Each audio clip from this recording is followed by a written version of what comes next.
రెడ్లకు సీట్లేమో రెడ్ల మంత్రులేమో మారుస్తారు, లేకపోతే రెడ్లకు సంబంధించినేమో అవకాశాలు తీసేసి వీళ్ళకి ఇస్తున్నారా అంటే కంప్లీట్గా తన ఇండివిజువల్ ఇమేజ్ ఏర్పాటు చేసుకుంటున్నాడు. బీసీ ఎస్సీ ఎస్టీ మైనార్టీ అన్నటువంటి ఒక ఫార్ములాతో అందులో ప్రధానమైన రెడ్లను పక్కన పెట్టేశాడు అన్నటువంటి కసి ఎక్కువ కనబడింది. ఎందుకంటే నెల్లూరు జిల్లా రెడ్లు విపరీతమైనటువంటి పెద్ద రెడ్లు అంటారు. అక్కడ 7 చోట్ల అంటే ఏంటి, సోమిరెడ్డి 20 ఏళ్ల నుంచి ఓడిపోతున్నాడు అక్కడ. రెడ్లు ఎప్పుడు అక్కడ కాంగ్రెస్ ఆనాడేమో రాజశేఖర రెడ్డి నోన్ చేసుకున్నారు 2004, 2014, 2009లో, 2014, 2019లో జగన్ ఓన్ చేసుకున్నారు. అంటే రెడ్ల ఈయన రెడ్డే కదా సోమిరెడ్డి కూడా.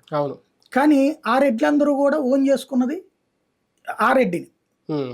అట్లాంటి చోట్లని ఇప్పుడు సోమిరెడ్డి గెలిచాడు, ఈయన పెట్టినటువంటి ఆయన ఓడిపోయాడు కాకాని గౌడ్. అంటే రెడ్లే తిరుగుబాటు చేశారు, రెడ్లనే ఓడగొట్టారు. విజయసాయి రెడ్డి ఓటమైనా ఈయన ఓటమైనా విజయసాయి రెడ్డి గారిది ఒక ఫెయిల్యూర్ ప్రయోగం అనుకోవచ్చా? ఖచ్చితంగా. అంటే ముందే తెలిసి కూడా ఆయన సాహసం చేశారు అనుకోవచ్చా? అసలు వాస్తవంగా ఇప్పుడు ఇందులో కనబడుతున్నది ఏంటంటే ఆయన్ని వేమిరెడ్డిని కనుక కంటిన్యూ చేసి ఉంటే నెల్లూరు నిలబడి ఉండేదేమో.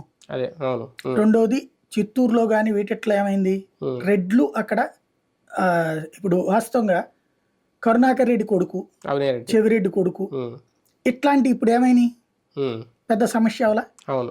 అంటే